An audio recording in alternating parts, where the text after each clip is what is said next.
A lot of people have been asking about what rods and reels do I use for bass and all that whatnot. And so I thought it'd be best to just do a video about it. So I got a lot. I got a lot of nonsense. First, I'll start out with my finesse bass fishing thing. It only cost, it's like a $70 combo. Alright, 10-pound line. I throw my drop shots. I use this a lot in the winter. My drop shots, my finesse worms. But a lot of the times I usually use it in the winter because it's a lot easier. 10-pound line, and over here I have, this is a Daiwa rod with a KastKing reel. This has 12 bearings in it. It's really nice. I've caught 5-pounders with this reel. I throw usually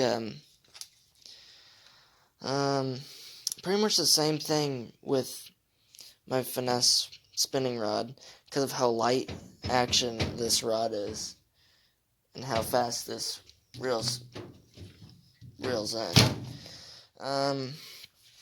Oh, here's another one. This is my this is an Abu Garcia. I think this is a Revo 6. I'm not for sure. But I've had this combo for 3 years. This is a Hank Parker series rod. 30-pound braid. It's a good one. This is my flipping rod. I use this specifically for flipping. Alright, I have a finesse jig right here. I've kept really good care of this reel. I kind of thought it was done after the year for the rest of its life, but I managed to fix it.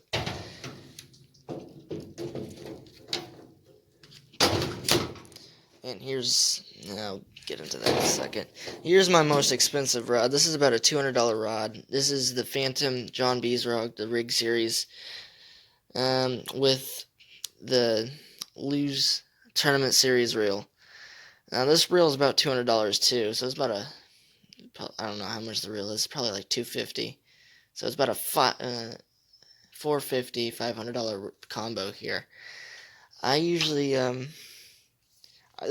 do this thing with everything. I catfish with it. I flip jigs with it. I could top water. I do all sorts of things with this.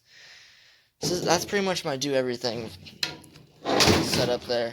Now this one. Oh yeah, I should have 2 rod socks, but a special someone lost it. I'm never gonna forget that.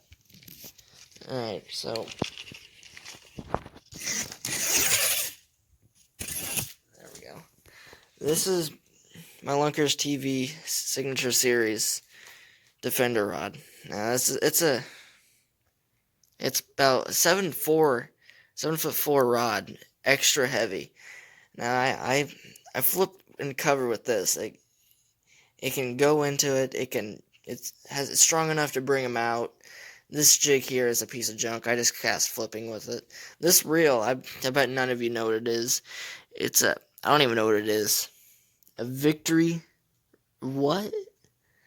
Yeah, I never heard of it. I got it for a Christmas. It's a good reel. 10 bearings. Really? What am I doing? Whatever. Look how big these handles are. Gear ratio is insane. I bet it's I think it's a 7.2, somewhere around there. It's pretty good. And that's pretty much it.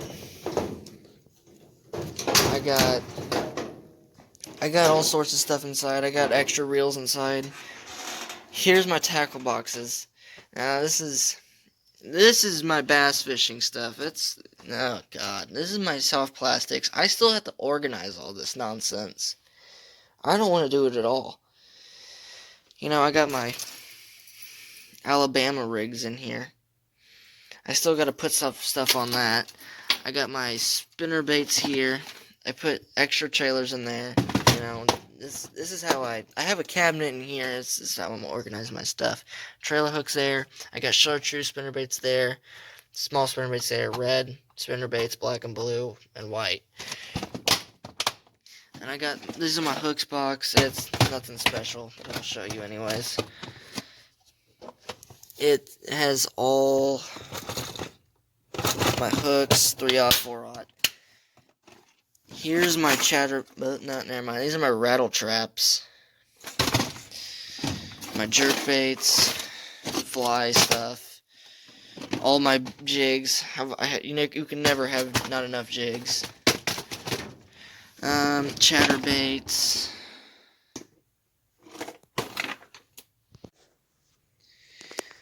Alright, well, I had a malfunction on my phone. Yeah, these are my crankbaits, and I'm running out of places to do this. I'll talk about the boat in a second. Here's all my crankbaits. My crankbaits, my swim baits, my hard swim baits. That's about it. By the way, this tackle box, $40. This Googan Squad stuff is starting to get really expensive. That's why I kind of stopped messing with it and started going to stuff that actually work. They're a good brand, but there's my topwater stuff. I got my whopper, ploppers, spooks, top buzz baits. Now the buzz baits is where it's at. That's all I'm gonna say. I caught a 7-pounder this year on it, 6-pounder last year. It's definitely one of my favorite lures for summertime. Put all this back in there. Now,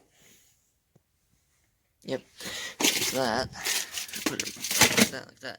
Now this is how I organize my soft plastics. Okay, I take my Senkos, put it all in one bag.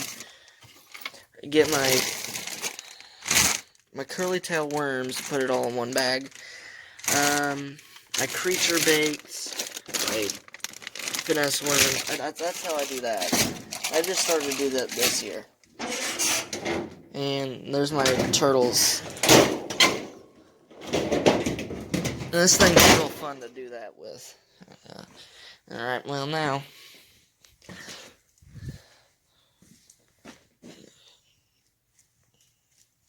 I'll just put that like that. There. I come over here. This boat, my dad got in August. And it was a real piece of junk. Now it's looking pretty good here. We went fishing today, in December, yeah. And we just see if it did good. It did. And here's my, this is strictly winter fishing. It has my fluorocarbon. I use it for rattle traps, jigs, my football jigs. And this is a this is an actual Revo 6 reel with 11 bearings in it. It's a real good reel. And this rod, it's not my favorite reel. It's my least favorite rod I own. It's an American Hero Lose. It's alright. Not the best. I'll just set that in there. And here's my crappie stuff here. This is a Daiwa 2000, I think. Yeah, with a Daiwa Air to X rod. That's pretty much where it's at. This rod's meant for walleye and smallmouth, but it works good for crappie. I've got a lot of crappie on it. Holds up for a 5-pound bass and light enough for crappie. And that's about it. Oh yeah, my boat. This is pretty much what it looks like. You can put stuff in that compartment there, here. Here's the live well.